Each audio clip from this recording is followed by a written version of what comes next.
Gelapnya malam mulai menyelimuti. Siap untuk sedikit cerita pengantar tidur yang bikin merinding. Selamat datang di channel The Story of Agung. Kali ini aku akan membawamu ke sebuah kisah dongeng sebelum tidur.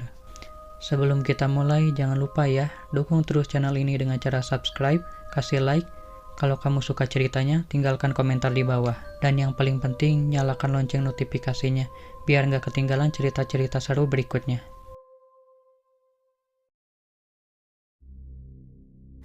Cerita ini dimulai ketika ada seorang anak laki-laki yang bernama Doni yang berusia 25 tahun. Di pagi itu Doni sedang bermain di rumah temannya.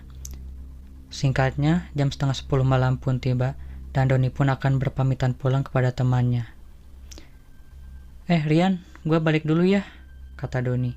Lo nggak mau nginep di sini aja? Kata Rian. Nggak dulu deh, lain kali aja. Soalnya besok kan gue ada tugas kuliah yang harus gue selesaikan. Oh gitu, oke deh kalau gitu. Oh ya thanks ya lo udah main ke rumah gue.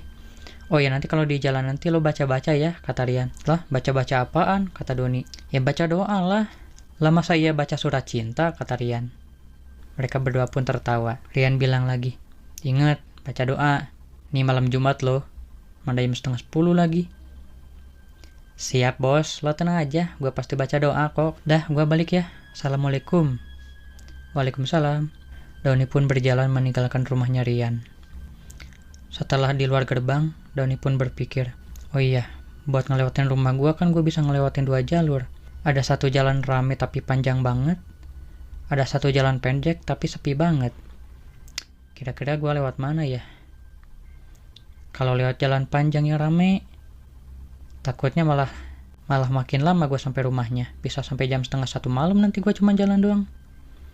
Sedangkan jalan pendek, ya bisalah sampai setengah 11 malam gue sampai rumah. Tapi katanya angker. Gak apa-apa lah. Angker deh, yang penting gue cepat sampai rumah daripada lama. Doni pun meneruskan jalannya.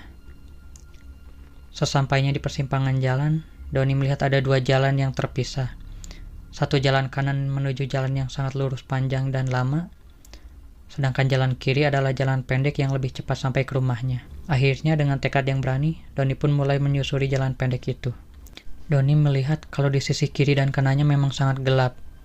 Ada beberapa rumah, tapi itu pun juga lampunya jarang-jarang. Antara rumah satu dan rumah yang lainnya jaraknya cukup berjauhan, karena dibatasi oleh halaman yang cukup luas. Dan semua rumahnya pun terlihat cukup tua. Di setiap halaman dan teras rumah itu ada barang-barang yang memang sengaja disimpan di luar. Seperti kursi, ayunan, toren, bahkan ada mobil juga. Karena banyak orang yang bilang kalau komplek ini cukup angker, makanya banyak para pencuri yang tidak berani mencuri di komplek itu. Satu demi satu rumah Doni lewati. Di sekelilingnya Doni memang melihat banyak sekali toren, mobil, bahkan juga kursi yang sudah pada tua. Sebenarnya dalam hatinya Doni sangat ketakutan. Dia baca-baca doa saja di dalam hatinya. Di saat Doni ingin melewati salah satu rumah, tidak sengaja Doni mendengar suara seorang wanita yang sedang menangis.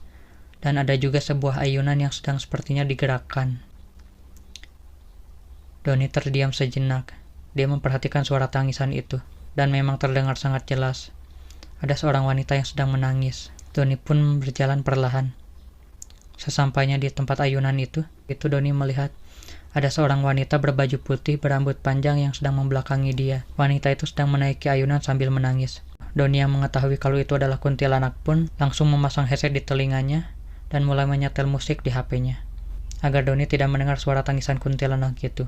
Dia pun berjalan kembali melewati kuntilanak itu. Saat Doni mulai melangkahkan kakinya melewati kuntilanak itu, tiba-tiba dari headsetnya terdengar suara tangisan kuntilanak itu yang mengerikan. Entah bagaimana caranya suara kuntilanak itu bisa masuk ke dalam headset. Doni yang ketakutan itu pun berlari cepat. Setelah jauh, akhirnya suara tangisan kuntilanak pun menghilang. Dan suara musik pun kembali terdengar. Doni pun kembali berjalan santai menyusuri setiap rumah yang ada. Suasana di sekitaran itu memang sangat sepi, gelap, bahkan lampunya pun jarang-jarang. Akhirnya Doni pun berjalan kembali melewati rumah. Waktu Doni menoleh ke kanan, dia melihat sebuah rumah yang ternyata ada sebuah mobil di luar rumah itu. Di teras itu juga ada kursi dan juga meja yang sudah tua. Tidak diduganya, Doni melihat sesosok kuntilanak berbaju putih yang putih kumal lusuh. Berambut panjang berwajah hitam yang menatap ke arahnya. Terlihat kalau kuntilanak itu tersenyum ke arah Doni sambil melambaikan tangan. Doni yang ketakutan itu pun berlari kembali menjauhi kuntilanak itu. Doni menoleh ke arah belakang dan ternyata kuntilanak itu tidak mengikutinya. Doni pun bisa bernapas dengan lega. Doni pun kembali melanjutkan jalannya. Hanya tinggal 4 rumah lagi yang Doni akan lewati untuk bisa keluar dari tempat itu. Di saat Doni ingin melewati rumah yang berikutnya ini, Doni melihat ada sebuah pohon di rumah tua tersebut, yang sepertinya pohon itu sama tuanya seperti rumah itu. Headset masih tetap terpasang di kupingnya. Di saat sedang berjalan melewati rumah itu, tiba-tiba saja ada sebuah lemparan batu kerikil dari arah pohon rumah tersebut. Doni yang kaget itu pun menoleh ke arah pohon tersebut. Waktu ia melihat, alangkah terkagetnya ia. Ia melihat ada sesosok kuntilanak yang sedang duduk memperhatikannya di atas pohon. Matanya melotot, mukanya putih pucat, dan kuntilanak itu pun tertawa terbahak-bahak. Dan sama seperti kuntilanak yang tadi, suara tertawanya juga terdengar sampai ke dalam headset. Doni yang ketakutan itu pun bergegas lari meninggalkan rumah tersebut. Setelah keluar dari komplek perumahan yang sangat mengerikan itu, akhirnya Doni pun bisa bernapas dengan sangat lega. Dalam hatinya Doni bilang, "Gila, ngeri banget ternyata. Memang benar kata orang-orang kalau di sini memang angker banget. Gua udah ngebuktiin sendiri kalau ada 3 kuntilanak yang mengerikan yang gua lihat malam ini." Doni pun kembali melanjutkan jalannya. Selang 15 menit kemudian akhirnya Doni pun sudah sampai di dalam rumahnya. Doni masuk ke kamar lalu tidur. Karena masih takut, Doni pun menyelimuti seluruh badannya menggunakan selimut. Selang 5 menit di dalam selimut itu, Doni merasa kalau ada seseorang yang memegangi kakinya. Doni pun membuka selimut dan alangkah terkagetnya ia. Ia melihat ada 3 kuntilanak yang mengelilingi kasurnya. Mereka bertiga melihat ke arah Doni dengan tatapan tajam. Doni melihat kalau salah satu kuntilanak itu sedang memegangi kakinya. Belum juga kagetnya habis, tiba-tiba saja 2 kuntilanak yang ada di sebelah kanan dan sebelah kirinya Doni pun ingin menyentuh Doni. Doni yang tidak kuasa menahan rasa takutnya pun langsung pingsan begitu saja.